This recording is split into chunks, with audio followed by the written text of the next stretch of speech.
It's Halloween again, that time of year when the dead is said to walk amongst us and all manners of ghosts and ghouls roam about.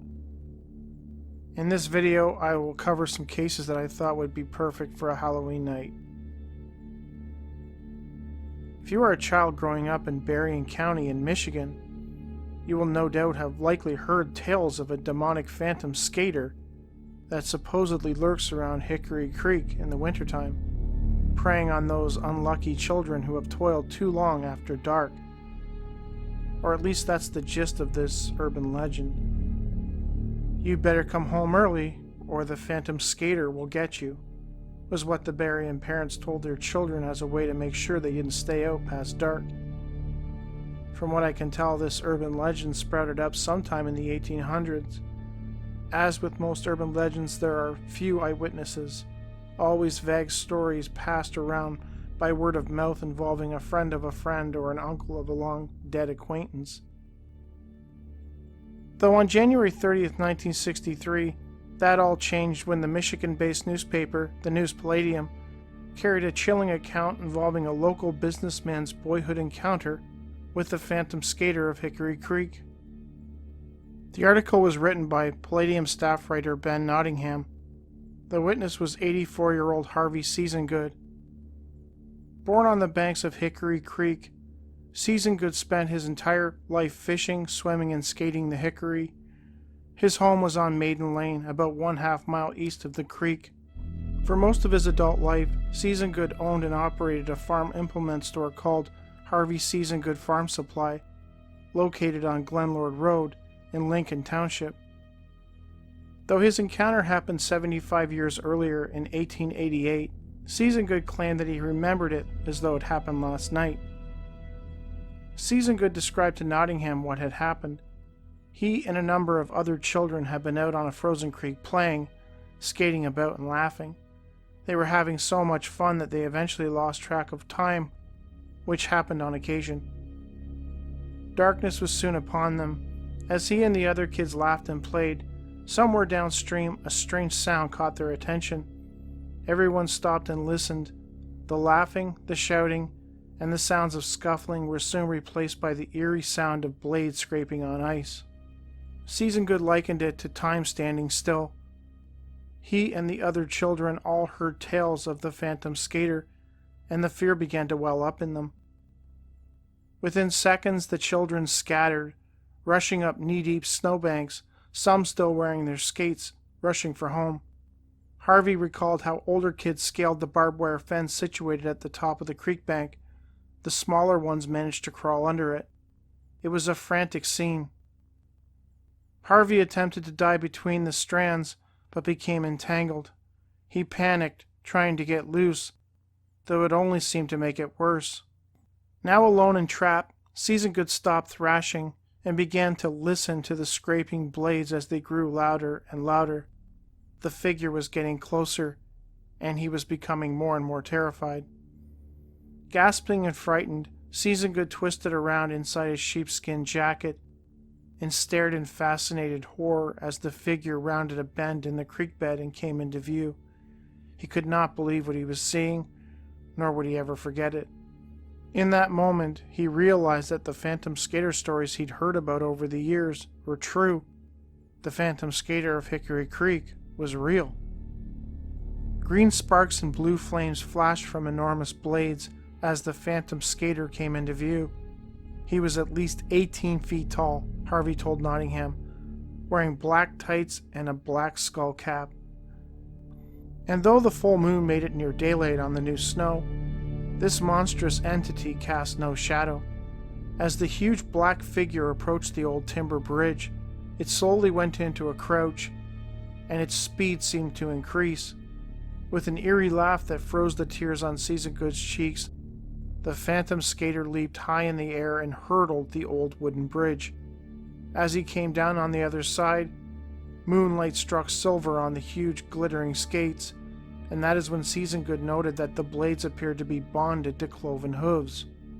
Lighting with a roar of sparks and flame that melted snow in a half-acre circle, the phantom skater sped down Hickory Creek with enormous strides. The entity was apparently so involved in its nighttime skate that it hadn't noticed Season Good caught in the fence. He remembers seeing the glow from the green sparks and the blue flame long after the tall black form was out of sight around the bend, though he doesn't remember how long he was caught in the fence or how he got home. According to the Nottingham article, Season Good was the only person to ever actually see the Phantom Skater of Hickory. Though the other children there with him that night did hear the skates, they could at least corroborate that part of the encounter he believed.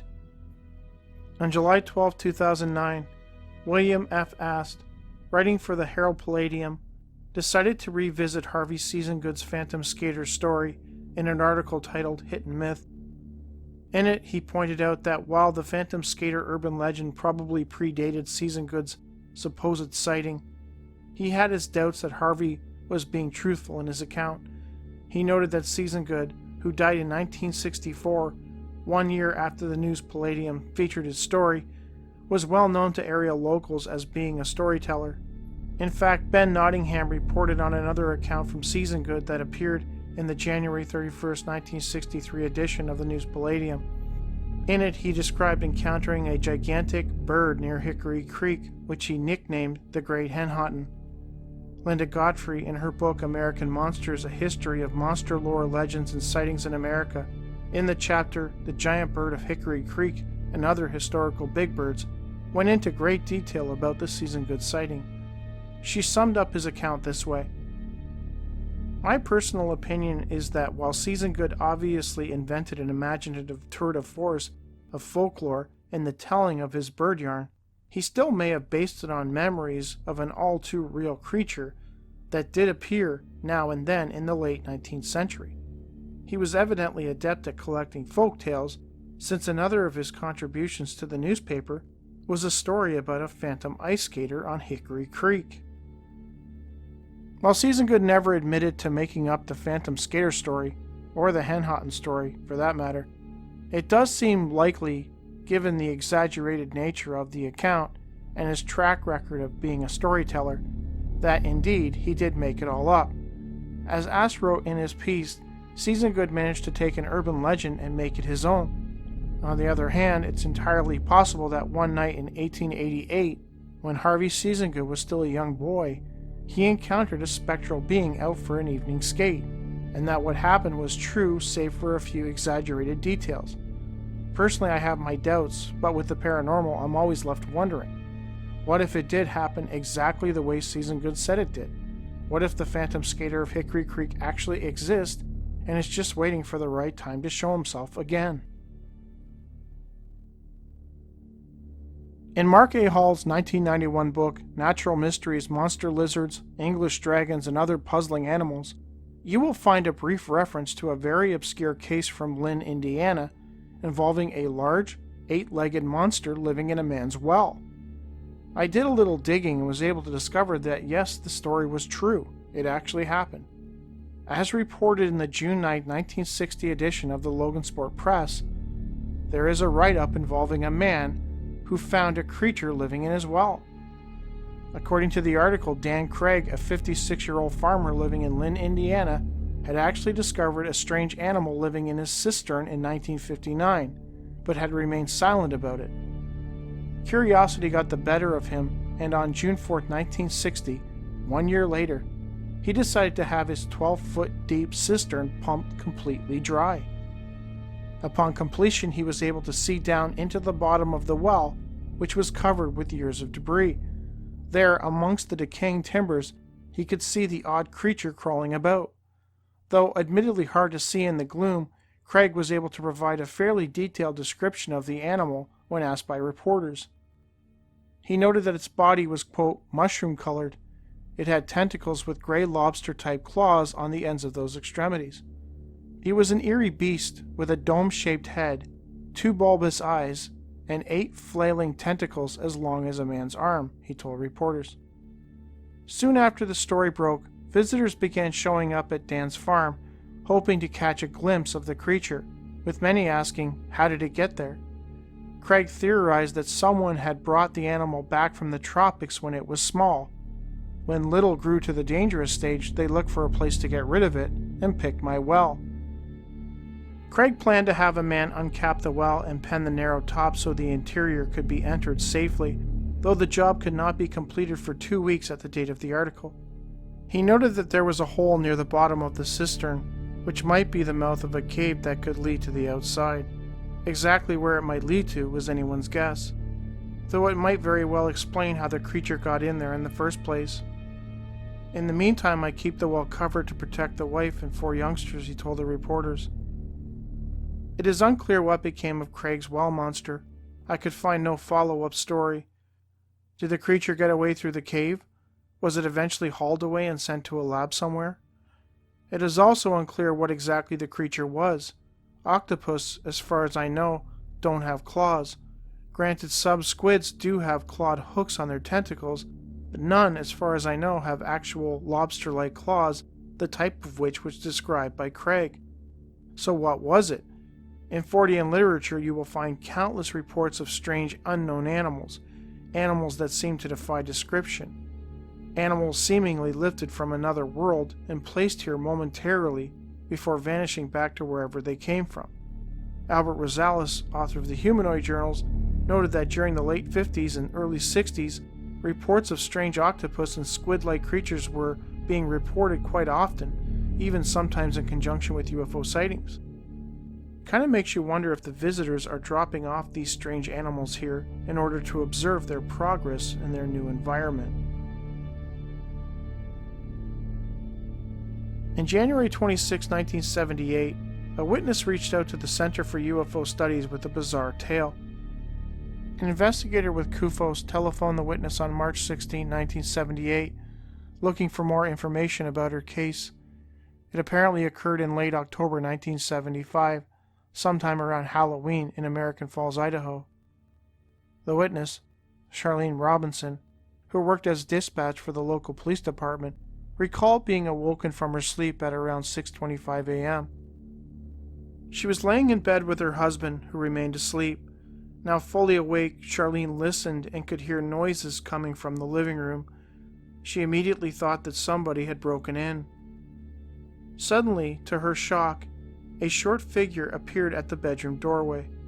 There was enough light in the room that she could see it somewhat clearly, and she instantly recognized that whatever this was, it wasn't human.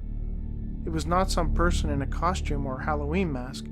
This was a bipedal animal of some type. Charlene described it as standing 4 feet tall, 2 arms, 2 legs with large pointed ears, normal eyes and nose, and completely covered with short hair. The entity looked puzzled and was breathing very heavy, at times making gurgling noises.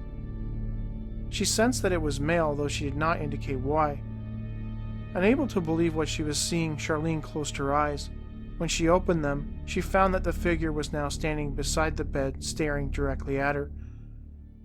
This terrified Charlene, who began to panic. She frantically tried to find her husband's gun, which he kept near the bed. As she searched, she watched out of the corner of her eye as the creature walked over to the mirror, looked at itself, scratched its chin, and then calmly walked out of the bedroom. Afterwards, Charlene managed to wake up her husband, and they searched the house but could find no trace of the werewolf boy. Nor could they determine how he got inside their residence, as the doors and windows were still locked. Nothing about Charlene's encounter made any sense. Soon after, she discovered that a number of police officers and dispatchers in American Falls had witnessed and experienced strange things that same night. Residents in the area had reported seeing strange lights. Officer Jim Miller told Robinson that he and another officer had witnessed a strange object hovering above the power plant at about midnight. As well, dispatchers noted that police cars were having transmitting problems with their radios, and several of the cars even had engine malfunctions. It is unclear if Charlene's werewolf boy was somehow connected to the rash of UFO sightings that occurred on that night. In Jim Miles's book, Weird Georgia, he describes a bizarre UFO incident that occurred on Halloween night in LaGrange, Georgia. It was October 31st, 1986, 8 p.m. A city employee was driving on Ball Street when he spotted a strange disc-shaped object floating quickly in his direction. He described that it was about 15 feet in diameter with blue, yellow, and orange lights on the edges. In the center was a larger white light that revolved and shone down. Before he could even react, the craft suddenly dived toward the road and struck the cab of his pickup truck, shattering the windshield and breaking the grille. The driver ducked down towards the floorboard at the moment of impact. He rose up just in time to watch the UFO fly away. He drove to a payphone, whereupon he called the police. The officers were incredulous.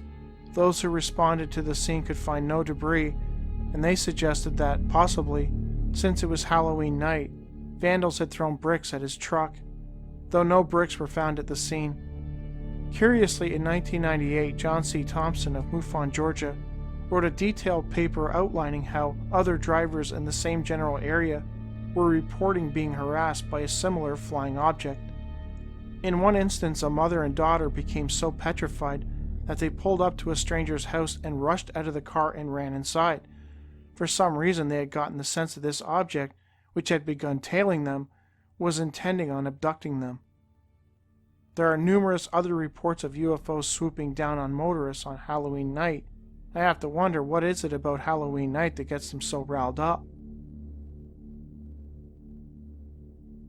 On October 24, 1985, the Dallas Morning News reported that in Hearne, Texas, a tall, mysterious, spooky creature had, quote, begun trick-or-treating a week early, though witnesses were certain that this was neither a trick or a treat being played on them. According to Police Chief James Bundren, a week before Halloween, his department had been inundated with calls from frightened residents claiming that a strange beast was lurking around their properties, tearing apart window screens, pouncing across their rooftops, and sometimes chewing on and even attempting to eat their front porches. The police chief, tongue planted firmly in cheek, noted that given that it was Halloween, people were bound to see strange creatures running around. For one resident, though, it wasn't a laughing matter. Bundren claimed that the creature may be responsible for the disappearance of at least one man's dog. Earlier in the week, Bundren noted that a man had reported that something had torn apart his window screen and chewed up the railing on his front porch. A few nights later, while laying in bed, he heard a noise just outside his front door. He decided to go outside and find out what was going on. With his dog at his side, he opened his front door and observed a 6-foot-tall, man-like figure standing on his front porch. As he stood looking at it, the creature suddenly turned and charged at him. The witness retreated back inside, slamming the door shut behind him. Like a scene out of a horror movie, the creature attacked his door, slapping and chewing at it like a ferocious animal. While most dogs would give up their lives to protect their owners, this dog wasn't having any of it. He bolted off the porch. The witness looked out his window and watched as the frightened animal tore off down the street, eager to get away from whatever the heck was tearing apart his owner's door. The pet has still not returned, Bundren told reporters. So what was the porch-chewing beast of Hearne? A person in a costume pulling a prank? An aggressive Bigfoot, or something else? Skeptics will no doubt point out that the sightings happened so close to Halloween that it was most likely a person pulling a prank. On the other hand, many Texans are not shy about their fondness for guns, so personally I have a hard time believing that anybody would be jumping around on someone's roof or destroying their front porch for a few laughs, knowing full well that it could result in them getting shot. Anyway, that's it for this year. Stay safe and have a great Halloween.